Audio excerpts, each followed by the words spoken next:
Salmos 127. Se o Senhor não edificar a casa, em vão trabalham os que edificam. Se o Senhor não guardar a cidade, em vão vigia a sentinela. Inútil vos será levantar de madrugada, repousar tarde, comer o pão de dores, pois assim dá ele aos seus amados o sono.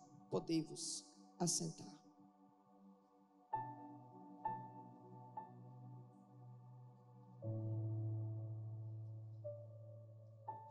Desde o início da criação, quando nós lemos o livro do Gênesis e observamos o relacionamento de Deus com Adão, é notório que Deus sempre desejou estar presente na vida dos seus filhos.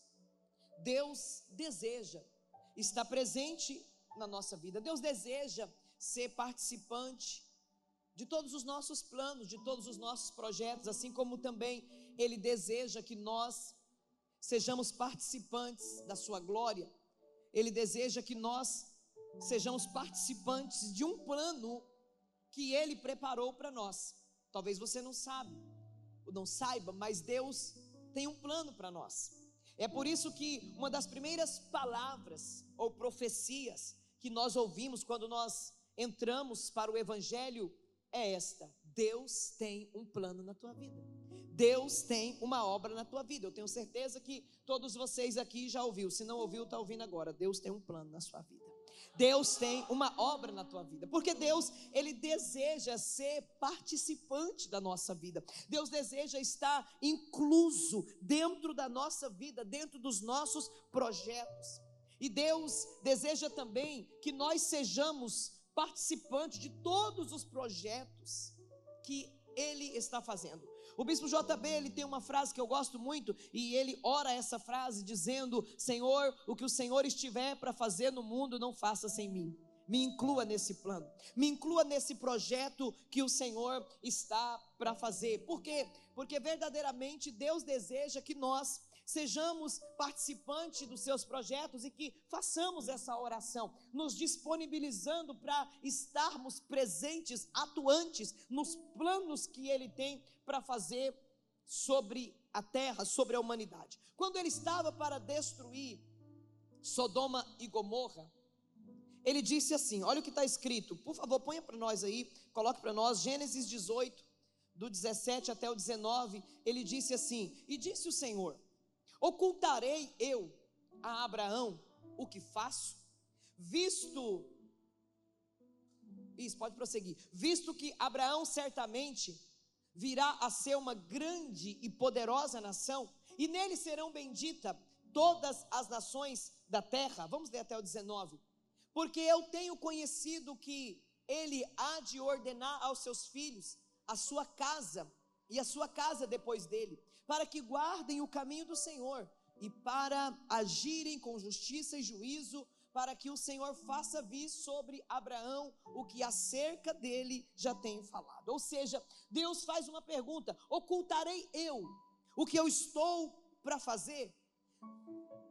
Abraão era amigo de Deus, então ele faz essa pergunta: ocultarei eu alguma coisa de Abraão?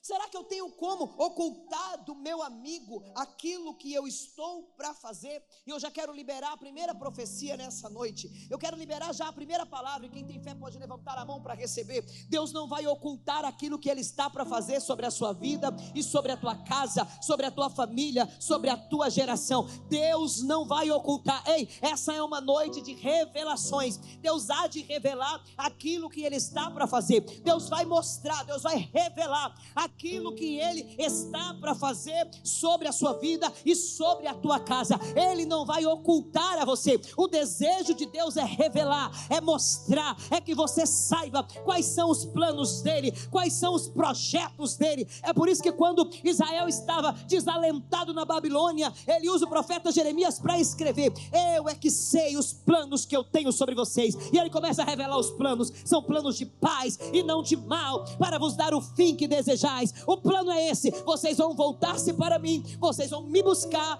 e quando vocês me buscar de todo o coração, vocês vão me encontrar, e serei achado de vós, diz o Senhor, e farei mudar a vossa sorte. Deus tem um plano na sua vida, e Ele quer revelar esse plano. Deus tem um plano para a sua família, e Ele vai te revelar esse plano. Nada vai ficar em oculto, nada vai ficar escondido. Deus vai revelar os planos.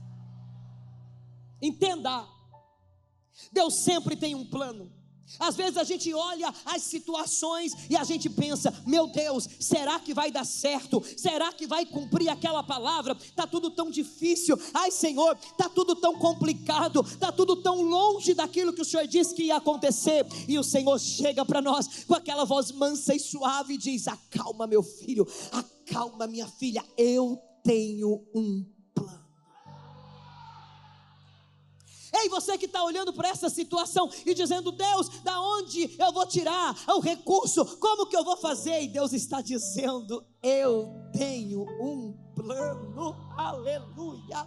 Você olha para as suas capacidades e vê que não é tão boas assim. Ei, você olha para os seus recursos e vê que não são tão suficientes assim. Mas o Senhor está dizendo: aquieta-te, eu tenho um plano.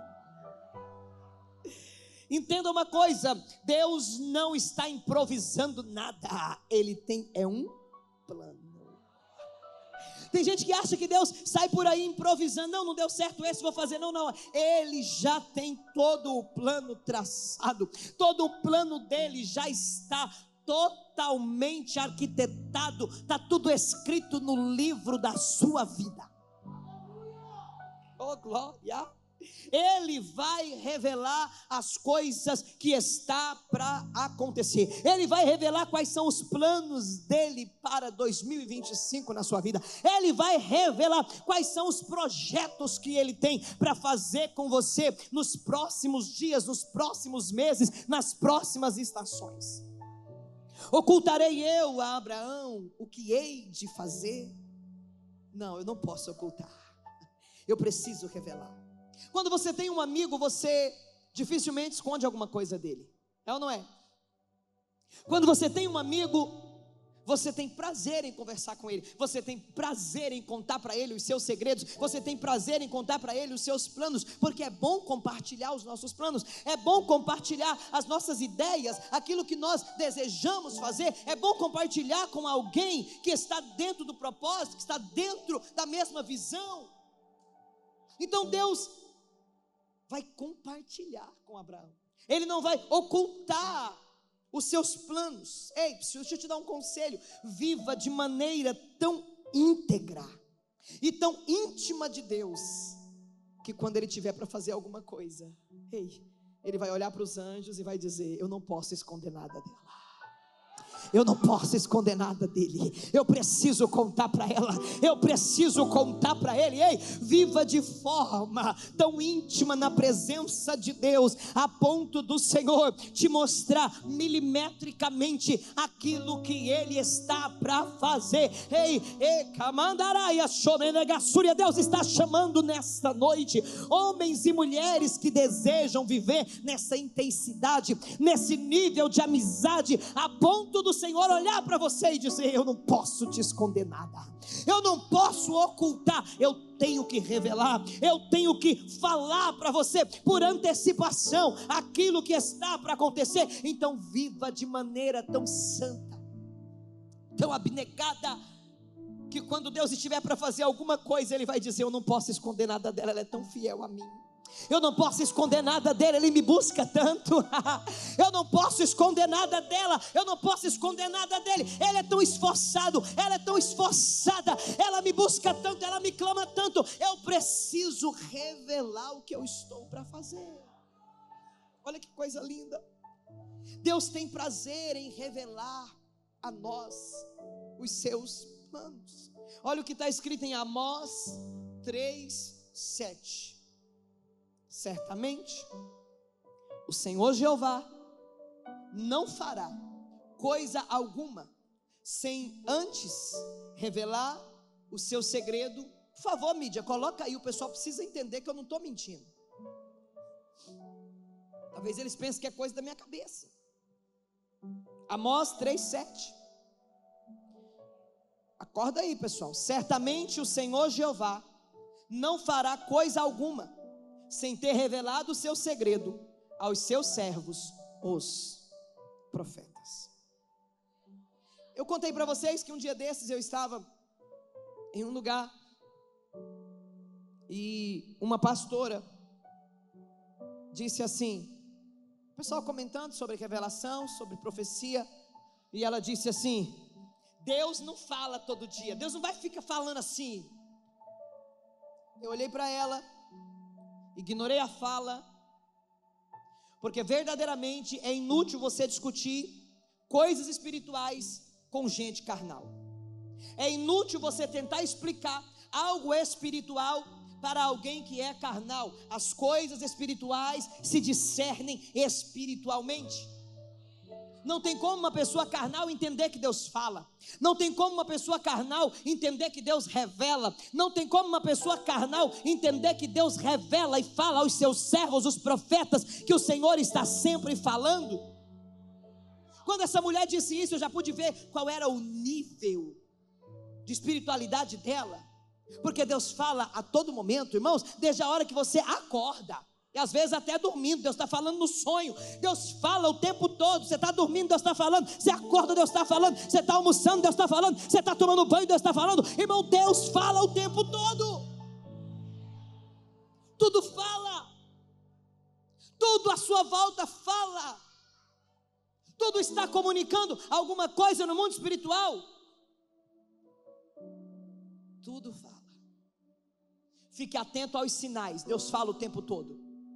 Fique atento às vozes da sua cabeça. Deus fala o tempo todo. Deus está falando o tempo todo. Os carnais acham que Deus não fala. Por quê? Porque os carnais, eles só conseguem enxergar um Deus que está longe, que está bem distante. Mas os espirituais sabem que o Senhor está no céu. A terra é o estrado dos seus pés, e que não há lugar nesse mundo onde Deus não está.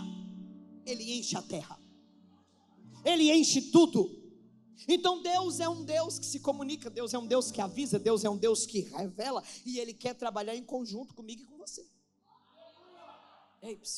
Quer ser seu parceiro. Eu me lembro antigamente eu cantava um hino feio. O hino era assim, ó: eu sou sócio de Deus, eu sou muito feliz. Nessa sociedade Deus me aceitou, Ele me quis. Quem conhece esse hino? É tão feio que o povo não conhece, só dois. Mas era basicamente isso, irmão. É uma sociedade. Deus quer trabalhar em conjunto comigo e com você. Entenda uma coisa: Ele não precisa de mim nem de você para nada, mas Ele conta conosco. Pegou aí a diferença? Ele não depende da gente, mas Ele conta com a gente. Então Deus quer trabalhar em conjunto comigo e com você. Olha o motivo pelo qual Ele vai revelar a Abraão o que ele há de fazer. Primeiro, porque Abraão se tornará uma grande nação. Sabe por que Deus tem trazido revelações para você? Sabe por que Deus tem usado profetas para falar com você? Sabe por que Deus tem usado a sua própria mente para falar com você? Porque Ele tem algo grande para fazer na sua vida. Deus fala com aqueles com quem Ele tem algo grande para fazer. Então Ele vai revelar o segredo para Abraão. Por quê? Porque Ele tinha algo grande para fazer na vida dele. Então, porque Ele tinha algo grande para fazer, porque Abraão se tornaria grande, então Deus vai falar com ele.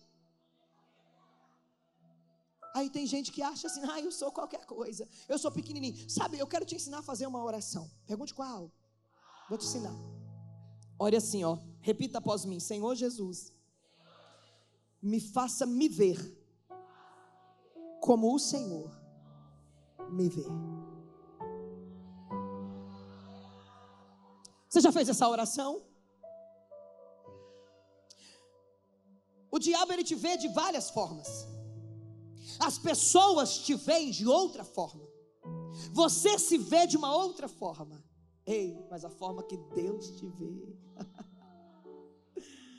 a forma com que Deus nos vê. Então nós precisamos fazer essa oração com muita sinceridade, para nós entender, o que é que está dentro de nós, o que é que Deus vê em nós, qual é o nosso potencial. Entenda uma coisa: se o inimigo está investindo pesado em você, é porque há um potencial tremendo aí. O inimigo não estaria lutando tão forte contra a tua vida, se não houvesse um projeto tremendo de Deus para você.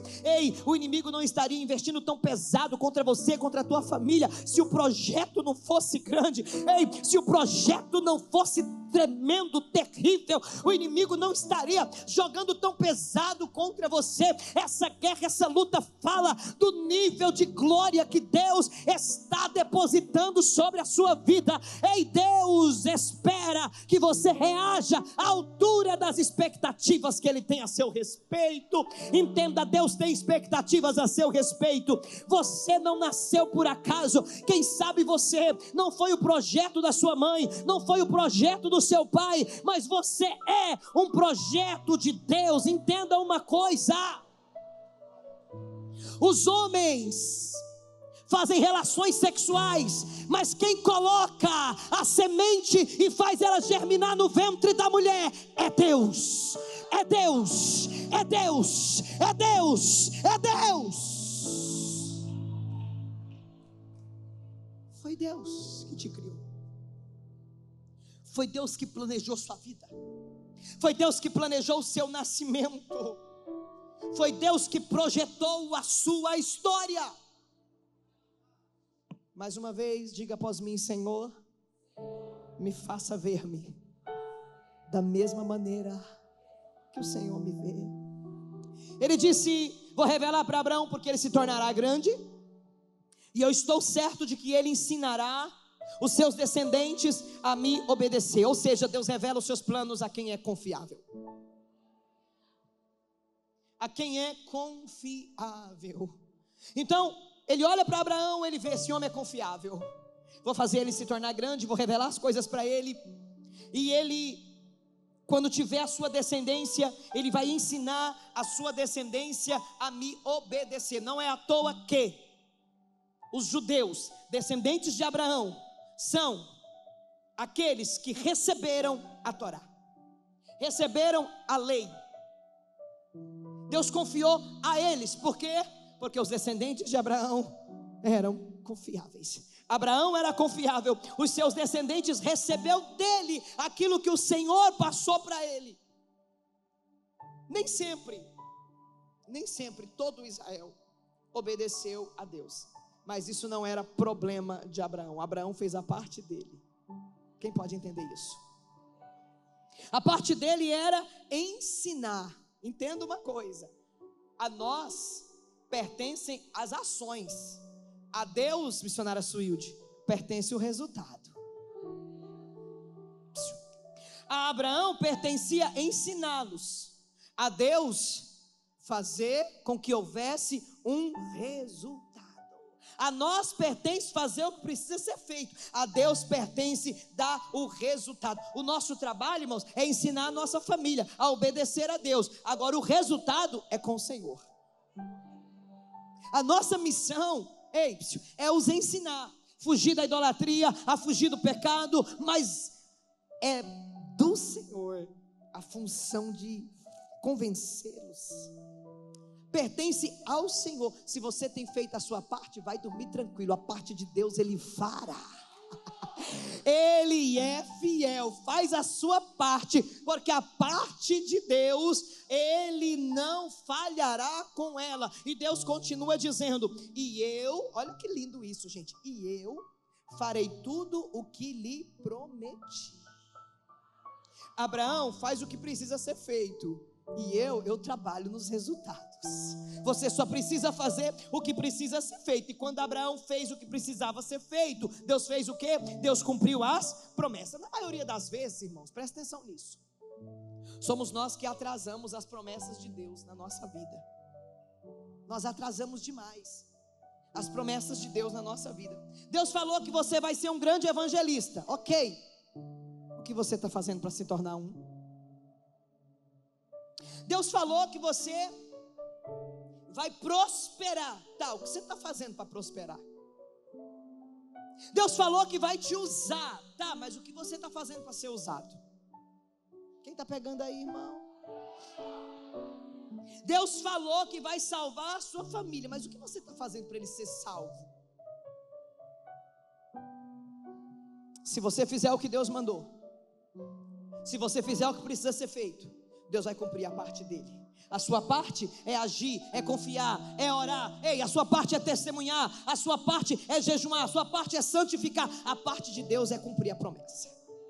Deus fará o que precisa ser feito. Tem coisas, irmão, na nossa vida que não tem nada a ver com o inimigo. Tem coisa que não tem nada a ver com o inimigo. Não é o inimigo agindo, somos nós que não estamos agindo.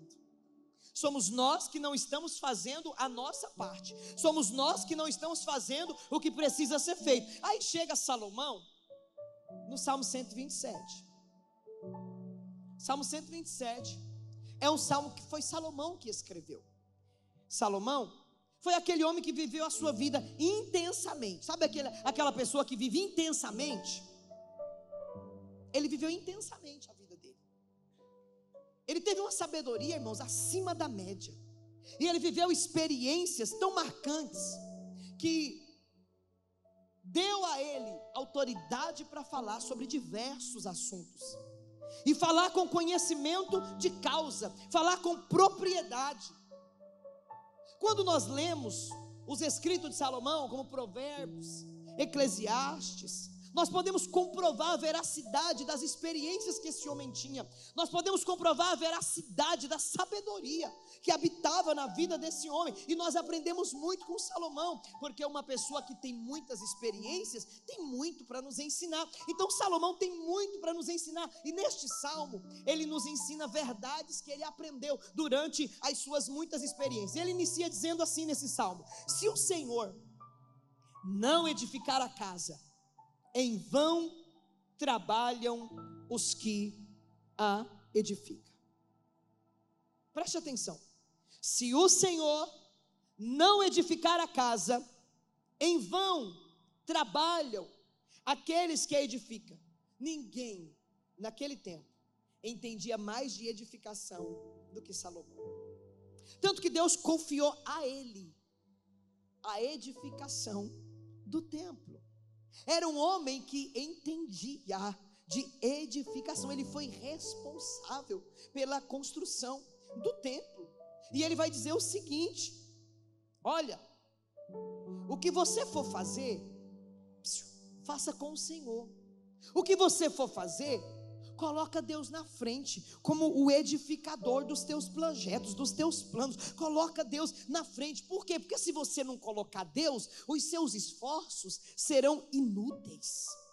Se Deus não estiver na frente, se o favor de Deus não estiver com você, o esforço vai ser inútil. Sabe o que Salomão está dizendo? Uma linguagem bem clara: cuide para que os seus esforços, o seu trabalho não seja em vão.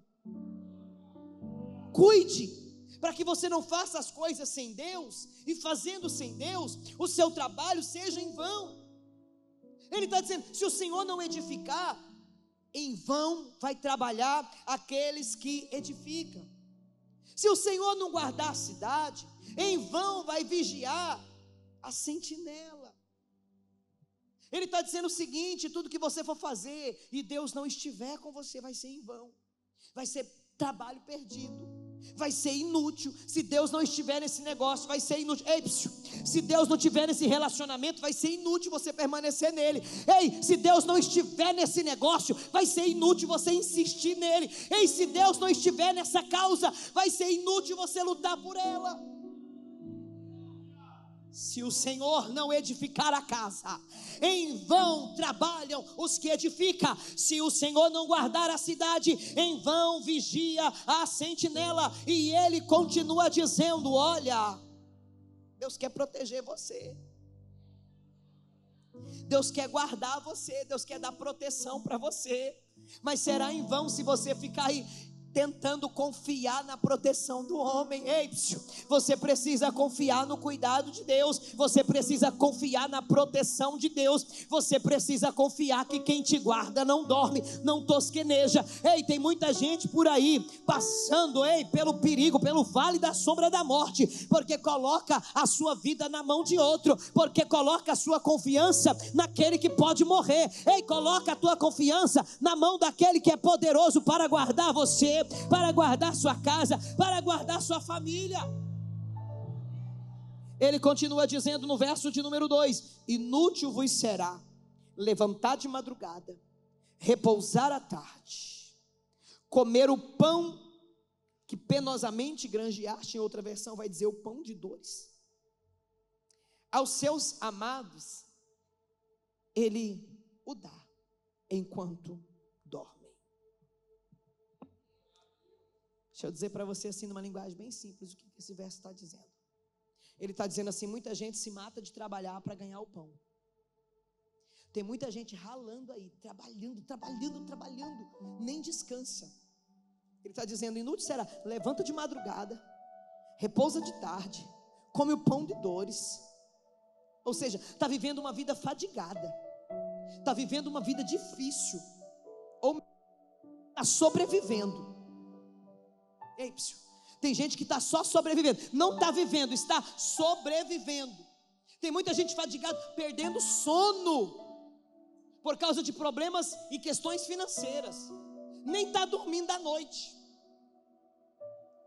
está perdendo sono. Mas ele está dizendo assim, enquanto isso, o Senhor dá o pão, a provisão para os seus amados, enquanto eles estão dormindo. Eu sei que você não tem fé para acreditar nisso. Então vamos dizer de novo, diga assim: Senhor, faça-me ver-me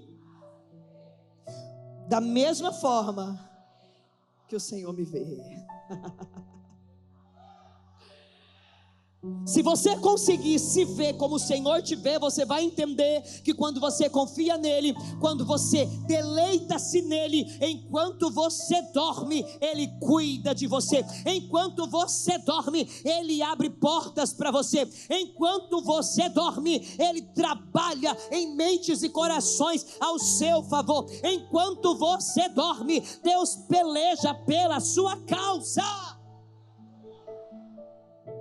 Foi Jesus mesmo que disse: olha, não adianta você ficar perturbado, fadigado, apreensivo. Por quê? Porque a sua preocupação não vai mudar nada. É por isso que Pedro dormia enquanto havia um decreto de decapitação, porque ele sabia em quem ele estava crendo. Entenda esse contexto para que você passe a viver na dependência de Deus. Preste muita atenção, porque o que eu estou explicando aqui para você, se você pegar, a sua vida muda hoje, é de verdade.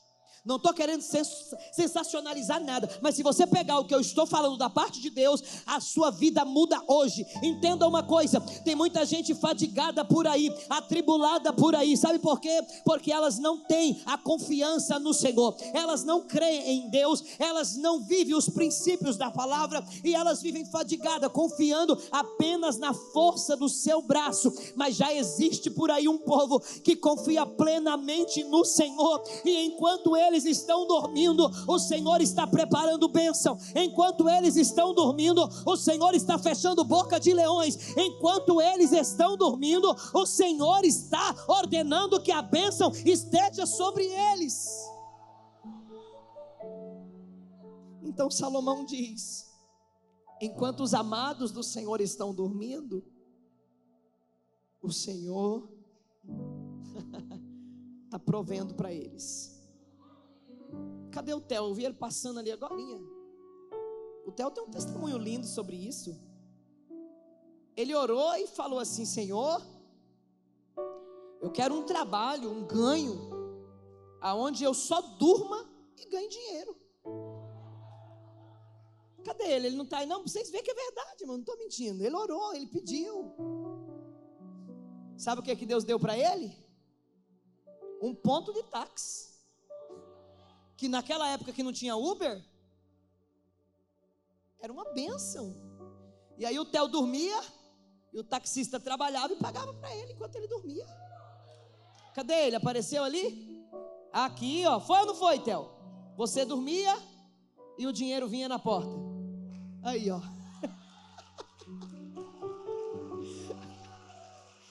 Eu tô achando que quem escreveu esse salmo foi o Theo. Deus dá aos seus amados enquanto eles dormem. Ei, o Senhor não está dizendo para você, seja um preguiçoso que não trabalha. Não, não, não. Ele está dizendo assim, pode dormir tranquilo, porque eu sou o teu Deus e eu vou preparar tudo o que te é necessário. Deus não está te convidando a entrar na fila da preguiça, não. Ele só está dizendo para você, não adianta você ficar fadigado. Trabalha, trabalha, trabalha. Não tem tempo nem para orar, não tem tempo nem para me buscar. Não, para com isso. Ei, faça o necessário, que eu faço a minha parte. Faz o necessário. Deus faz a parte dele. Deus abençoa, Deus abre porta, Deus manda na porta. Deus manda. Oh, Jesus. Foi diante desse contexto que Salomão escreve Provérbios 10, 22. Por favor, põe para nós aí, porque eles precisam ver que eu não estou mentindo. Provérbios 10, 22. Diz assim: a bênção do Senhor é que enriquece, e Ele não acrescenta dores. A bênção do Senhor é que enriquece. O que nós precisamos é ter a bênção. Se você tem a bênção, não importa aonde você esteja trabalhando, plantando, Deus te fará colher 100 por 1.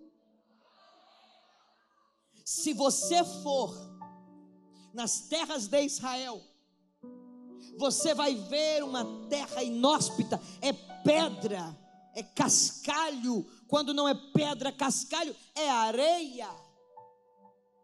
Mas em todo canto que você olha, no meio de pedra, cascalho e areia, você vê prosperidade.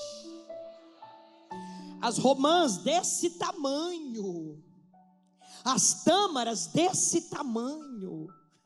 Por quê? Porque a bênção de Deus está lá.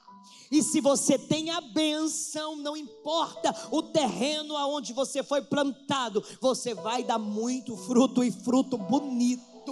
Por quê? Porque a bênção do Senhor é que te prospera, a bênção do Senhor é que te enriquece. Não é o que você está fazendo com a força do seu braço, não, não, é por causa da bênção. E foi nesse contexto que Salomão disse, é a bênção do Senhor que enriquece. Salomão entendeu que sem ter uma parceria com Deus, nada flui, irmão. Pegou? Se você não tem uma parceria com Deus nos seus negócios, no seu casamento, na sua vida, não vai prosperar, vai ser inútil todo e qualquer esforço. Mas se você tem a bênção, vai ser pouco esforço e muito resultado. Aleluia! Se você tem a bênção, você vai colher até aonde você não plantou. Ei, porque a bênção de Deus, ela traz para nós esse resultado, aonde você vai poder colher até em lugares que você nunca plantou nada. Quem sabe você tem se esforçado tanto, batido em tantas portas, mas o que está faltando é só a bênção. O que está faltando é só a bênção de Deus. Sabe que de forma sutil o diabo foi tirando das pessoas a bênção? Foi. É difícil uma casa hoje. É difícil, é quase impossível de achar, quase que impossível achar uma casa onde o filho chega para o pai e para a mãe e antes de dormir pede a bênção. Era assim antigamente. Na hora de dormir a gente chegava no pai e na mãe e dizia bênção, e o pai e a mãe diziam o quê? Deus te abençoe. Quando acordava, você dizia de novo, ó, para aquele dia ser legal, você dizia bênção, e o pai e a mãe de novo, Deus te abençoe. Mas a modernidade foi tirando isso, foi tirando. Hoje ninguém pede bênção para ninguém. Não era só para o pai e para a mãe não, era qualquer um, fosse mais velho, 1, 2 anos, você já pedia a bênção. Você entendia que tinha certa autoridade sobre você, e você já pedia a bênção. Ai de você se levantasse a voz. Então o inimigo devagarzinho foi arrancando das pessoas esse negócio de ter a bênção de Deus, porque uma palavra de bênção de um pai, de uma mãe, de alguém que tem autoridade, tem muito peso para nos abençoar, e o inimigo foi tirando isso da vida das pessoas. Então deixa eu te falar uma coisa, você pode ter quase tudo, você pode ter muita inteligência, você pode ter muitos amigos, você pode ter muita influência, você pode ter muito prestígio, você pode ter muito talento, mas se você não tiver a bênção, coitado de você. Coitado. Eu conheço muita gente, irmão, que chega para mim pedindo oração. Pastora, eu sou formado nisso, naquilo. Eu tenho currículo disso, daquilo, mas não consigo emprego, não consigo nada.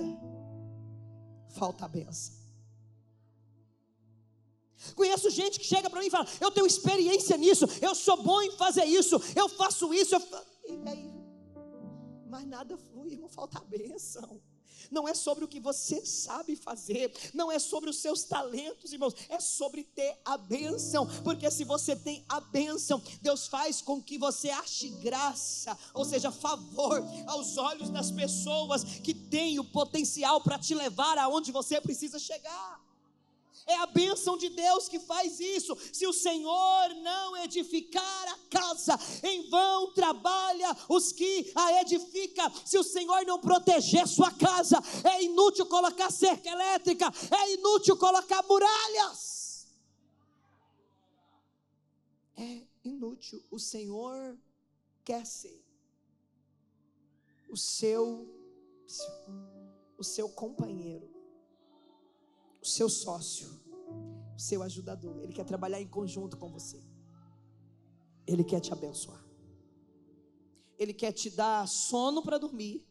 E enquanto você estiver dormindo, as coisas começarão a acontecer. E quando você acordar, você vai pegar o seu celular e lá vai estar a notícia: a porta abriu, a bênção chegou, vem assinar o contrato.